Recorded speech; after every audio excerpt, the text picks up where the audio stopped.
I never planned to become the quiet architect of someone else's legacy, but here I am, 14 years deep into a story that was never supposed to be mine to carry alone. My name is Diana Wells. I am 39 years old, born and raised in Ann Arbor, Michigan, and until recently, I was the Chief Strategy Officer at HelixNova Therapeutics, a biotech firm that went from 2 lab benches and a dream to a $600 million empire. I am the one who made sure that dreams stayed alive, even when others tried to hijack it. This is not a sob story. This is what happens when the wrong person underestimates the woman holding the keys behind the curtain. When I joined HelixNova, the company barely had funding to keep the lights on. We were surviving off seed capital and hope, running early gene therapy experiments out of a glorified storage unit. I had just left a safer job at a consulting firm, and everyone, including my own parents, thought I was out of my mind. But I believed in the science. I believed in Dr. Ezra Rowan's vision, even if he was difficult, eccentric, and painfully dismissive of praise. He was a man of ambition and detail, and he surrounded himself with people who could execute quietly. People like me. While others were pitching to investors in sleek suits, I was in the back, translating science into strategy, stitching together regulatory frameworks, and crafting clinical timelines from thin air. I was never the face of the company. I was the engine. I held the pipeline together through 6 clinical trials, 2 acquisitions, and more FDA scrutiny than I care to recount. I negotiated our first licensing deal at 3 a.m. with a flu and a coffee eye fooey. I was the one who pushed for IP protections early on, protections that would become very important later. And yet, when the praise came, it always went elsewhere. TED Talks, Forbes lists, speaking tours, none of them included me. The Rowans stood at the front of the stage.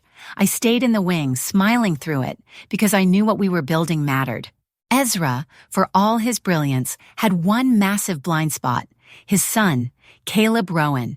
If Ezra built HelixNova with blood and brain power, Caleb coasted through it with bottle service and buzzwords. He was the type who used synergy unironically and thought a pivot meant switching fonts on a pitch deck. He joined the company late, after dropping out of 2 graduate programs, and was given the made-up title of Innovation Consultant, which meant he sat in meetings, threw out half-baked rebranding ideas, and took credit for work other people finished.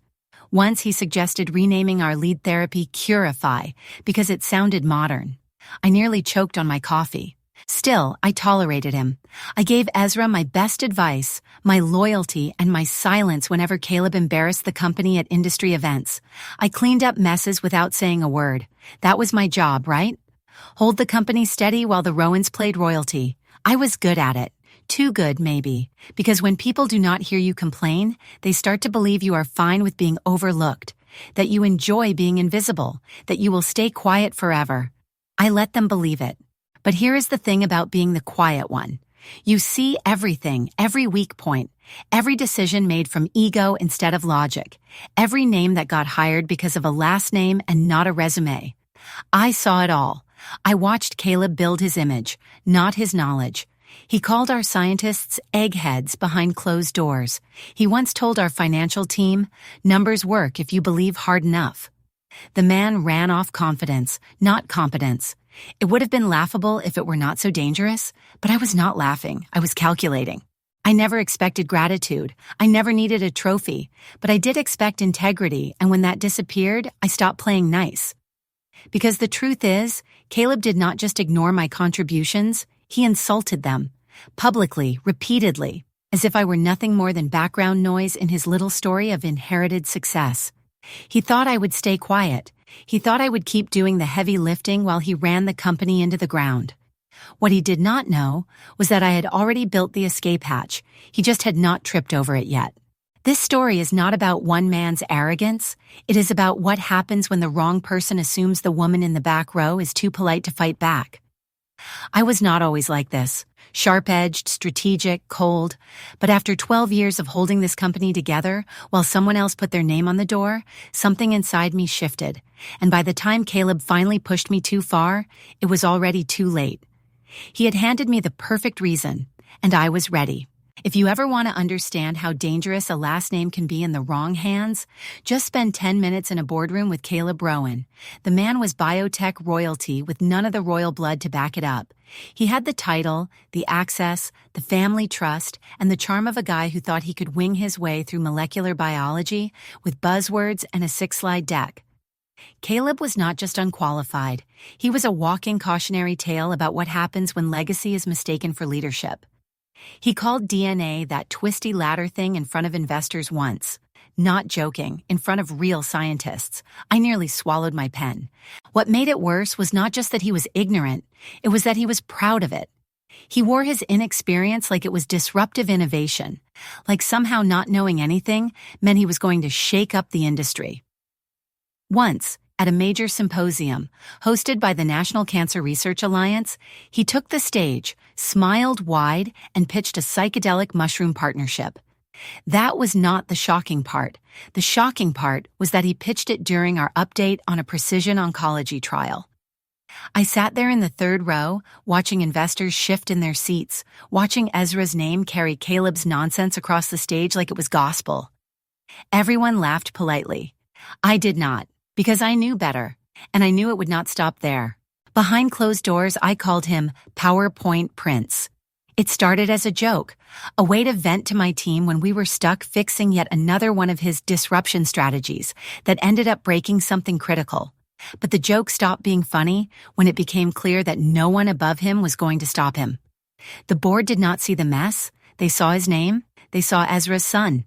They saw a legacy they wanted to preserve, and instead of mentoring him or reining him in, they handed him more power. It was like watching someone light matches near a gas leak, and every time you tried to shout, they told you to be supportive. Caleb loved the spotlight. He lived for the chance to present, even when he had nothing of substance to say. He would roll into meetings 20 minutes late with a caramel latte and 0 notes, flash that confident smile, and talk about market vibrations and genetic storytelling. One time, he proposed a rebrand that involved turning our research blog into a lifestyle wellness magazine. People love stories, he said. We need to be less about the science and more about the vibe. That was the word he used, vibe. And he said it with the confidence of a man who had never read a clinical report in his life. Meanwhile, I was doing triple duty, running strategy, plugging regulatory holes, and keeping the staff from quitting in frustration. Caleb would sign off on major vendor changes without reading the contracts. He would greenlight app redesigns that broke our HIPAA compliance. He was chaos dressed in tailored suits, but every time I raised a concern, someone would remind me of his lineage. He's still learning, they would say. He brings energy, they insisted. I brought results, but apparently results are harder to measure than a last name. I would be lying if I said I was not resentful. I was, deeply, because I had earned every inch of ground I stood on, while he floated into meetings like he owned the air we breathed. But I kept my voice calm, my head down, and my notes meticulous. I had learned a long time ago that the louder you yell about fairness, the more people stop listening, so I watched, I documented, and I waited. What Caleb did not realize is that every joke he cracked, every careless decision he made, and every time he called me his operational anchor, like I was some kind of office furniture, it all added up. Not just in my head, but in policy gaps, budget discrepancies, and personnel losses. He was leaving a trail of incompetence behind him, and I was the one collecting it, because I knew something he did not. While he was busy playing CEO, I was still holding the foundation, and eventually that weight was going to shift. The more he talked, the more damage he did, and the more I listened, the more prepared I became. Legacy is not a strategy, it is a story, and stories when told wrong can unravel everything. Caleb was building a narrative that made him look powerful. I was building the proof that showed just how fragile that power really was. When Ezra announced his retirement, I expected at least a phone call. Not a grand speech, not a meeting with champagne. Just a quiet, respectful call to the woman who had spent 12 years building the engine that made his vision possible. But I did not get that. Instead, I found out like everyone else, through a push notification from a business news app. No warning, no internal memo, no thank you. Just a headline. Ezra Rowan steps down, son Caleb appointed interim CEO effective immediately. I stared at my phone for a full minute, not even blinking. That was the first slap. The second came a week later, when I was quietly removed from the executive meeting calendar. No explanation, no direct message. I checked my permissions. Gone. 12 years of service, strategy, and late nights with no heat in the lab, and suddenly, I was just another department head. I went from shaping the company's long-term vision to being copied on summary notes like an outsider. At first, I thought it was a mistake, so I sent a polite follow-up to Caleb's new assistant. No reply. I asked one of the finance leads, someone I had mentored for years, what was going on. She just said, "I think Caleb wants to run things his way now." That was the moment I knew this was not temporary. It was a silent takeover, and I was being phased out. There was no formal demotion, no HR meeting, just absence. My name slowly disappearing from schedules, memos, and strategic emails. The new leadership team, handpicked by Caleb, consisted of friends from business school and visionary consultants who had never worked a day in biotech. People who used phrases like experience disruption and narrative momentum. Not one of them had regulatory experience. Not one had filed a single piece of documentation with the FDA. But they had slide decks and charisma, and that seemed to be enough now. Caleb did not speak to me directly about the transition. He would greet me in passing with a smirk and a vague, "Hey, Diana, appreciate everything you've done." Like I had already left, he stopped inviting me to board prep meetings. He started hosting strategy huddles with his inner circle, conveniently during times when I was scheduled to be in labs or on partner calls. It was not aggressive, it was subtle, and that is what made it smart. You cannot report silence. You cannot file a complaint against someone who simply stops including you. The message was clear. Caleb was in charge now, and there was no room for the old guard. The new vibe was fast, flashy, and hollow. He installed meditation booths and took down the whiteboards in the planning wing because they looked too clinical.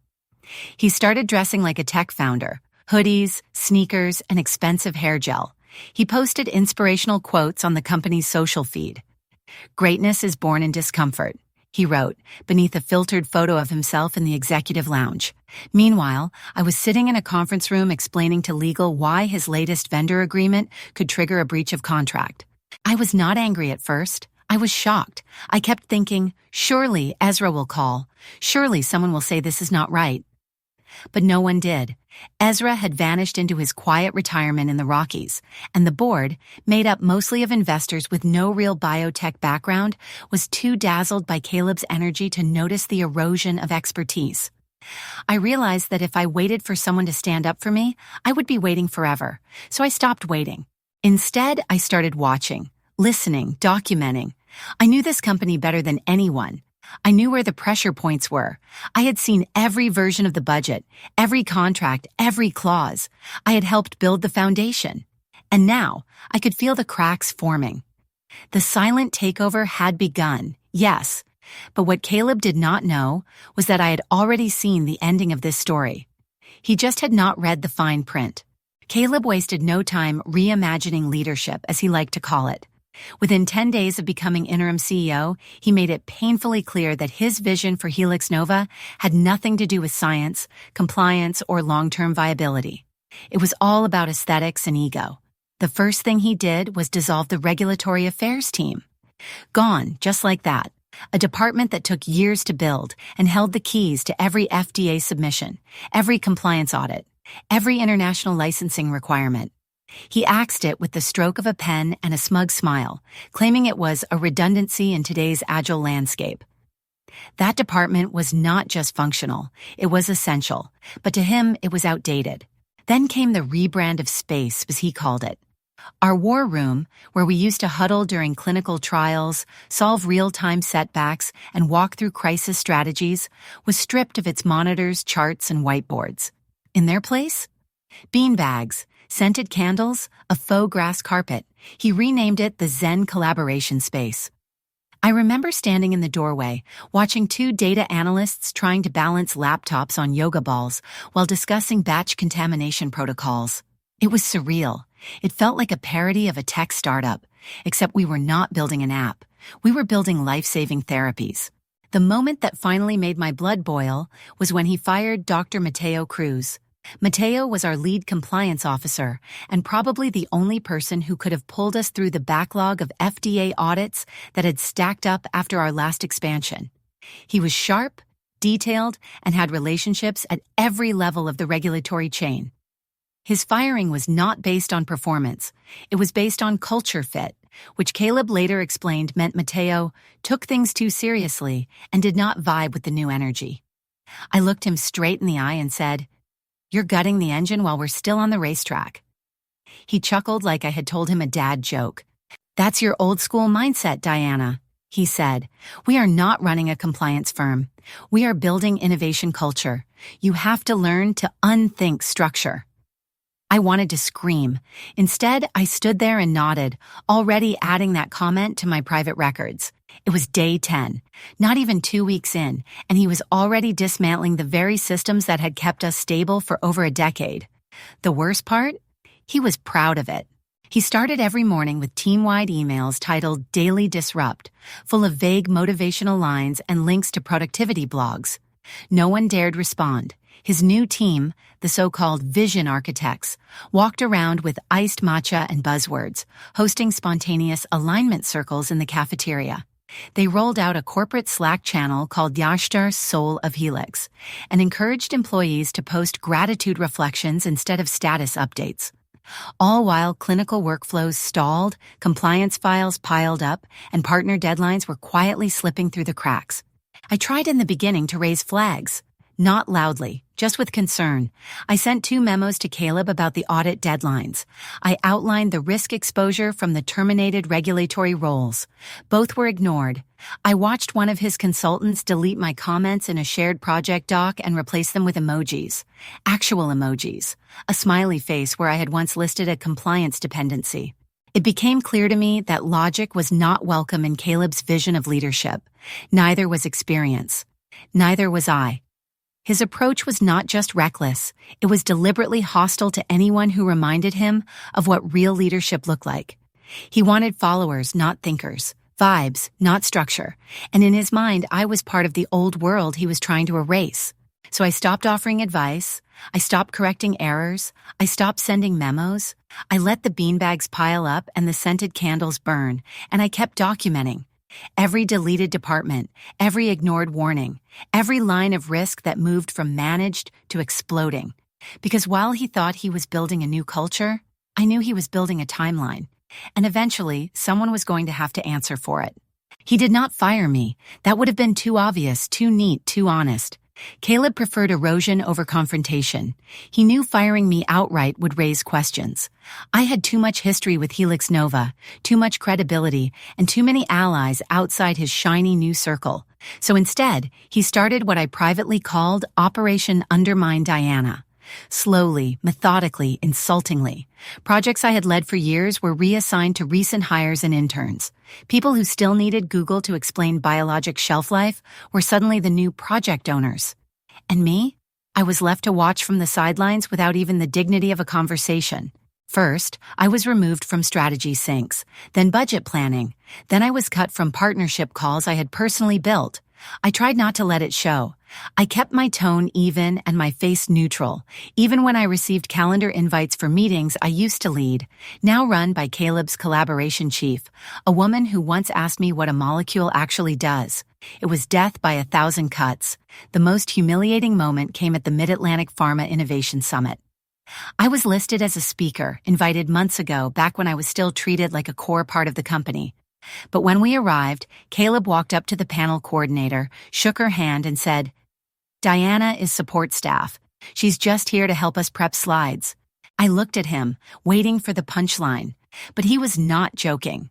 I had negotiated HelixNova's first licensing deal, secured our Singapore expansion, written half the language in our Series B deck, and now I was reduced to a silent assistant with a name badge and a company tote bag.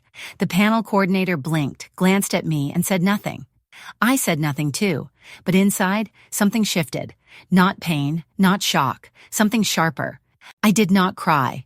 I did not rage. I documented every calendar change, every project handoff, every rewritten file where my name disappeared from the authorship block. I created a timeline, complete with email receipts, Slack messages, and copies of investor updates where Caleb used phrases like strategic pivot without actually detailing a direction. He liked to throw around words like streamlining, synergy, and next-gen vision, but never tied them to execution. It was all sound and show, and while the board clapped politely, I started preparing for something very different. You see, Caleb thought I was outdated, but what he did not realize was I knew this company's DNA better than anyone, literally. I had been in every room, signed every contract, reviewed every clause, and tucked away in our legal archive, buried deep in the early days of HelixNova, was a clause that had never been activated.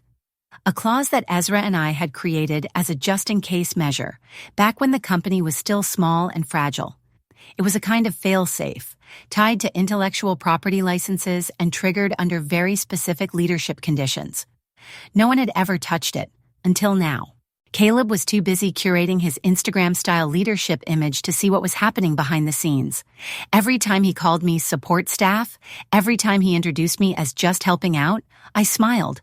I let him believe he had won, that he had erased me. But all the while, I was laying the groundwork. I had a plan. It was not just revenge, it was precision. He wanted a new HelixNova, something bold and flashy and hollow. I was going to give him exactly that, by legally emptying the foundation from underneath him. By the time the summit ended, he was celebrating his growing press buzz and tossing around talk of a rebrand. I was finalizing my legal timeline. It would not happen overnight, but I was patient. I did not need to shout to be heard. I had built this company once. Now I would decide how it fell. 5 years earlier, during what we called the Red Wave Scare, HelixNova came dangerously close to being acquired by a pharma giant with a reputation for gutting innovation teams. It was a brutal month. Hostile offers, rushed meetings, lawyers whispering in every corner of the building. Ezra and I worked around the clock to protect the company's soul. And when we finally beat back the acquisition attempt, we did not just pop champagne and call it done. We quietly drafted a clause. A legal contingency tucked so deep into our Series D supplemental filings, most people would never know it existed. It was written in cold, clean legal language, but its purpose was razor sharp, to safeguard HelixNova's core IP in the event of fiduciary negligence or catastrophic leadership compromise. The clause was called the Founders IP Assurance Act. Internally, we just called it the fail-safe, and I was named its executor. Ezra insisted on that. "You know where the bones are buried," he had said, signing the final line. At the time, it felt like an honor, a formality maybe, but it also came from a place of quiet mistrust, specifically toward Caleb. Ezra never said it outright, but he was not blind to his son's lack of direction. He once told me over coffee, "If Caleb ever sits in the chair, make sure he doesn't burn the place down before breakfast." I thought it was just a father venting. I see now that it was a warning wrapped in resignation. For 5 years, the clause stayed buried, unused, forgotten, but it was still legally binding. And in the last few months, every line Caleb crossed brought us closer to the trigger threshold. The document outlined specific conditions that qualified as fiduciary negligence, things like compromising regulatory functions, destabilizing financial oversight, publicly misrepresenting operational risk.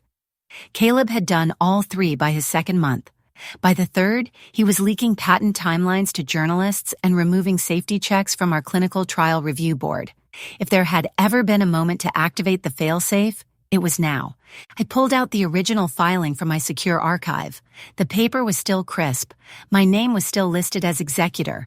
It was not a simple power grab. The clause transferred operational IP licenses, not ownership, to a temporary holding trust under independent review. It was designed to prevent internal sabotage, not benefit any one person. The idea was to freeze the crown jewels of the company, the patents, licenses, trial data, until the board could reevaluate leadership without risk of irreversible damage. But I knew something the board did not. Caleb was close to licensing our flagship therapy, without safety sign-off, to an overseas distributor with barely legal credentials. If that happened, we would not just lose money, we would lose reputation. And for a biotech firm, that is the first death blow. Activating the clause required 2 steps. a notarized breach report from the internal counsel, and a trustee submission to the Delaware Business Registry, outlining cause and control transfer. I already had the emails, the audit trails, the meeting minutes. What I needed now was a lawyer I could trust. Quietly, I reached out to Anya Kaplan, our former general counsel. She had left 2 years earlier, but always told me, if it ever gets messy, call me first. I did. She met me in a quiet cafe off 4th Avenue. No laptops, no digital trail. I slid the documents across the table. She read them once, then looked up. You are covered, she said. Legally, ethically, every box checked. But once this goes through, Caleb is going to lose his mind. I smiled for the first time in weeks. I am counting on it. Anya nodded, folded the papers, and said, then let's make it real. It felt like flipping a switch I had been guarding for years, not out of revenge, not out of spite, but because HelixNova mattered, because we built something worth protecting. Caleb thought he had pushed me out, erased me, replaced me. He did not realize he had just triggered the one person in the company who had the power to pull the brakes and freeze the empire before it crashed completely. I kept my expression neutral the morning Naomi slipped into my office with a flash drive and a manila envelope. No words, just a glance that said, we are on. Naomi Chen, 39, was the only person left at HelixNova I trusted completely. As our senior legal counsel, she had quietly watched Caleb's train wreck unfold while keeping a low profile. I had looped her in weeks earlier, showing her the fail-safe clause and the mountain of documentation I had compiled. She never blinked. She read the clause twice, asked smart questions, then simply said, let's build the cage before he burns down the lab. Every night for 2 weeks, we worked in my home office, surrounded by takeout boxes and legal pads. Naomi drafted the transfer notice with precision, cold, formal, airtight. The IP licensing rights for HelixNova's core technologies would be placed into a temporary protective trust under a shell called Wells Future Holdings. The name was generic by design. It raised no eyebrows, but it gave us full legal authority to freeze Caleb's ability to sign away any operational or patent rights without trustee approval, which meant, effectively, he would be holding a biotech company stripped of its biotech. While Naomi polished the legal paperwork, I played the part of the defeated. I let Caleb believe he had won. I smiled in staff meetings while 23-year-old interns stumbled through roadmaps I had designed. I took detailed notes when our CFO pitched a laughably bad burn rate strategy, nodding along like a spectator instead of the strategist I was. I even started bringing Caleb coffee, half-sweet vanilla oat lattes with an extra espresso shot, just how he liked them. It was not hard. I had served leaders my entire career. Now I was just doing it with a camera in my mind and a clock in my pocket. One morning, as I placed the coffee beside him during a leadership sync-up, he grinned like a quarterback and said, "Wow, Diana, you are finally learning your lane." I looked him square in the eye and replied, "Just trying to keep up with greatness." He laughed. Everyone laughed. But I was not joking. I was keeping up, just not in the way they thought. Every slight, every demotion, every intern who stumbled through my strategy notes gave me another reason to finish what I had started. The arrogance was not just unbearable, it was dangerous. Caleb had fast-tracked an untested licensing deal with an offshore distributor, claiming it was a bold move into global pharma. The distributor, as Naomi uncovered, had no FDA reciprocity and a history of IP theft. He was about to hand our crown jewels to pirates in exchange for press coverage. That was the final spark. Naomi filed the initial notice of license contingency to our escrow firm under Delaware code. From there, we would need one final trigger, a documented breach presented at a shareholder advisory session. That part was risky. It meant revealing ourselves. It meant confrontation. So we planned it to the hour. The next quarterly stakeholder meeting was already scheduled. Naomi and I agreed. We would deliver the bombshell in person. We were not just pulling the IP. We were exposing the leadership failure in front of everyone who mattered. To buy time, I kept leaning into the act. I even apologized to Caleb for overstepping on a minor budget item, pretending to defer while he tossed my comments aside. He loved it. He strutted through the halls with a glow that made his father's legacy look like a footnote. But while he was basking in imagined power, I was finalizing the move that would leave him holding an empty empire. The night before the meeting, Naomi and I stood in my kitchen, double-checking every line of the transfer agreement. The trust was registered, the filing was sealed, the evidence was indexed. By morning, the licensing rights for HelixNova's therapies, data, and proprietary models would be under the sole direction of Wells Future Holdings, with me as acting trustee. Naomi looked at me over her glasses and said, "Tomorrow we cut the cord." I nodded, heart steady. "And he still thinks I'm bringing him coffee." She smiled. "Let him sleep. He's dreaming about a company he no longer owns." The Q2 board meeting was held in the founder's room, a polished space with 10-foot windows and too much chrome. The kind of place where people drank cucumber water and used phrases like value-added synergies. It was full that day. Directors, partners, legal observers, even 2 investor reps from Eastbridge Capital who had flown in from New York. Caleb stood at the head of the table, wearing a custom suit and that smug grin he reserved for public performances. I sat near the middle, silent and composed, Naomi beside me with a leather folio resting gently on her lap. We had rehearsed this moment like a stage play. Caleb, unfortunately, had not. He cleared his throat and began with a performance worthy of an off-Broadway flop. "First, I want to thank you all for an incredible quarter of transformation," he said, waving toward the slides behind him. "We've taken bold steps, restructured teams, explored new global channels, and redefined leadership at HelixNova." That last part was his cue. Which brings me to an important announcement. Diana Linwood, our longtime Chief Strategy Officer, will be transitioning into a more supportive advisory capacity. He paused for effect, as if he had just declared peace in the Middle East. Then came the smirk. "Sometimes we forget the support roles that keep us going, like Diana, the gears behind the engine." He looked directly at me like he expected a nod, maybe even a little applause. I stood up. Not angrily, not with a mic drop or a raised voice, just steady, measured, practiced. "Actually," I said, "as of 7 a.m. today, HelixNova's licensing agreements are inactive." The room froze. I heard a soft shuffle as Naomi opened her folio and began sliding the notice copies across the table. "I have activated the IP contingency clause, as defined in our Series D supplement, Section 11.4. Due to fiduciary negligence, as outlined in the attached exhibits, our core patents, research licenses, and proprietary data pipelines now reside with Wells Future Holdings." Silence. Not dramatic silence. Real, suffocating, bone-deep silence. The kind of silence that follows a fire alarm in a hospital. Caleb blinked once, then again. "Wait, what does that mean?" "It means," I said, "you no longer control the technology that makes this company valuable." Harrison Locke, one of the board's senior directors, dropped his pen. It hit the table with a sharp clink. Naomi's expression was unreadable, but I saw the edge of a smile pressed behind her lips. The Eastbridge rep leaned forward and whispered something to his colleague. Caleb stammered, "This is not you can't just—" Naomi spoke, crisp and formal. "The contingency clause was approved by Ezra Rowan and filed with our legal counsel 5 years ago. It grants temporary control of licensing rights to a neutral trust under conditions of material mismanagement. The trusteeship has been executed. It is legally binding." "But I'm CEO," Caleb snapped, voice rising. "Yes," I said, "of a company with no access to its own IP." It landed. That was the moment. I saw it in their eyes, every person at that table. Caleb's leadership had not just been inconvenient or misguided. It had become a liability, one they could no longer afford to defend. A few directors flipped through the documents Naomi had placed in front of them. Exhibits of mishandled agreements, rogue global deals, talent purges, and compliance violations. It was all there.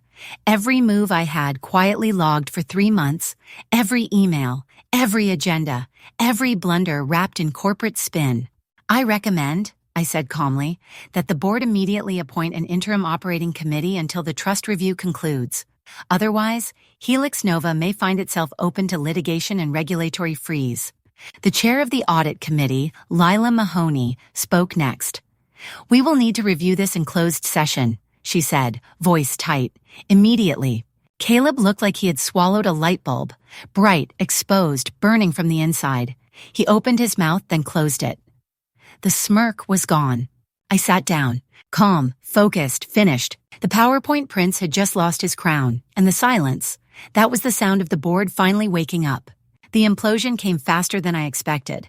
Within 24 hours of the board meeting, headlines hit every major biotech outlet. HelixNova licensing frozen amid leadership crisis. Core patents held by private trust. Interim CEO silent as shares plunge. The stock dropped 17% on day 1. By the end of day 3, it had nosedived 41%. That was not just market correction. That was a bloodbath. And while Caleb was nowhere to be found, Naomi and I were the only ones standing in front of the fire, holding a map of the exits. Investors started demanding emergency calls. I fielded 3 back-to-back sessions with our top stakeholders, walking them through the contingency clause and the steps we were taking to protect HelixNova's long-term interests. Naomi joined most of those calls. Her tone was cool and exact. No apologies, no panic, just facts and forward motion. I was not there to beg for forgiveness. I was there to stabilize a ship that Caleb had steered into a storm. Most of the investors got it. They were angry, of course, but they understood one thing. I had not jumped ship. I had taken the wheel. Meanwhile, Bionexis, the rival we used to outpace every quarter, launched a full-blown marketing blitz. Billboards in San Diego and Boston that read, "Trust science, not nepotism." Subtle? Not even close, but it hit where it hurt. Even our most loyal mid-tier investors began quietly shopping their shares. I had not even fully executed the trust transition yet, and already HelixNova was bleeding from every corner. Caleb's leadership, or lack thereof, had become radioactive. Caleb disappeared completely. No press statement, no social posts. His assistant told legal that he was out of state and not reachable by phone. Ezra, his father and the company's founder, issued a 6-word email to the board. No comment. Caleb acts independently. That was the equivalent of throwing your own son under a moving train, and the board knew it. Ezra had always been calculated, but this was survival mode. He was preserving his name while letting Caleb go up in flames. Inside the company, there was confusion, but not much resistance. My internal update memo went out the day after the board meeting. I laid out the next 90 days in clear, steady terms. All licensing work was frozen, but would resume under trust-managed oversight. Product development teams would receive weekly briefings. No layoffs were planned. I reminded them all that HelixNova's real strength had never been in its name. It was in its people, and I meant that. Even through the chaos, I still believed in the work we had started. I just did not believe Caleb had ever deserved to lead it. Some of the younger staff approached me quietly in the halls. "Thank you for standing up. We were worried this would all get swept under." I thought I was going crazy. I nodded and moved on. No need for applause. I had not done it for praise. I had done it because watching someone burn down what you built with arrogance, ego, and no skill requires either complicity or confrontation. And I had never been the type to sit quietly while someone like Caleb rewrote the rules to serve himself. By the end of the first week, the board created a transitional oversight committee. I was not on it, technically, but every member requested that I advise informally. Naomi and I sat with them through every strategy session. We reviewed licensing terms, compliance deadlines, global patent filings. I was not kicked out. I was holding the keys, not just to the trust, but to the next chapter of HelixNova's survival. It felt strange. This power so calmly returned, not through yelling, not through lawsuits, through preparedness, through patience, through a quiet surgical strike that proved one thing. Leadership is not about inheritance. It is about stewardship, and I had been the steward all along. Caleb had worn the title, but I had built the foundation, and when it started to crack, I was the only one with a wrench in hand. 3 weeks after the boardroom implosion, I walked into the Bionexis headquarters in downtown San Francisco. It was sleek, open, and buzzing with quiet efficiency. Everything HelixNova had once been before beanbags and buzzwords replaced real leadership. I was met at the top floor by Isla Graham, their CEO. Isla had always been sharp, but now she looked positively radiant. We had danced around each other for years as competitors, but this time we were sitting on the same side of the table. There were no preambles. We laughed, clinked glasses of dry champagne, and signed the deal. The licensing agreement was clean, tight, and ironclad. My trust, Wells Future Holdings, would transfer exclusive commercial rights of the original HelixNova formula to Bionexis. In exchange, I would join their executive board with full voting power. It was not just a power move. It was a homecoming for the science that Caleb had tried to bury beneath his own vanity. With Bionexis, the research would be respected, scaled, and, most importantly, safe. I had not just burned the bridge behind me. I had built a stronger one across the river and walked away smiling. The day the deal was announced, HelixNova's internal comms team tried to spin it. They called it a licensing complication. The market did not buy it. Investors knew better. Analysts labeled it a strategic gut punch. By the time the press got wind of the clause, Caleb's name became synonymous with corporate incompetence. I did not issue a statement. I did not need to. The silence spoke louder than any soundbite, and as I watched the headlines swirl, I felt a calm I had not felt in over a year. Isla and I met again later that week to start roadmap discussions. Sitting across from her, I realized how different this world was from what I had left behind. There were no legacy sons pretending to understand R&D, no fragile egos interrupting regulatory timelines, just purpose, precision, and progress. I had no interest in gloating. Revenge had never been my endgame. My goal was always to protect the work, the science, and the people who believed in it. And now, with the formula in safe hands and the board seat secured, I could finally exhale. People kept asking me how it felt. Winning like that. My answer never changed. Sometimes revenge is not loud. It is not a slam door or a viral resignation letter. It is legal, strategic, and irreversible. It is written into clauses 5 years in advance. It is delivered in meetings where you pretend to be invisible while quietly moving pieces into place. It is knowing your worth so deeply that you never have to explain it. And when the moment comes, you do not shout. You execute. Naomi sent me a bottle of wine the following weekend. No note, just a tiny label with the word "Finish" printed in gold. I smiled. She understood. We both knew what it had taken to stay steady through months of gaslighting, exclusion, and sabotage. I was never supposed to survive Caleb's reign. I was supposed to quietly fade, forgotten and replaced. But I had done more than survive. I had rewritten the ending. HelixNova would live on, barely, stripped of its crown jewels and slowly becoming a cautionary tale in every business school ethics class. The board brought in a restructuring firm. Ezra disappeared into his lake house. Caleb's LinkedIn page was quietly deactivated.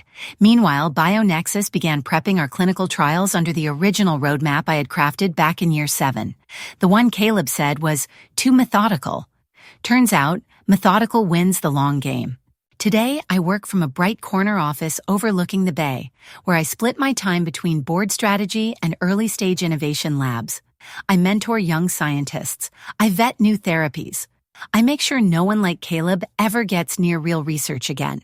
And I do it with the same quiet conviction I carried for 12 years behind the curtain. Only now, the curtain is gone. The science speaks for itself, and so does the woman behind it.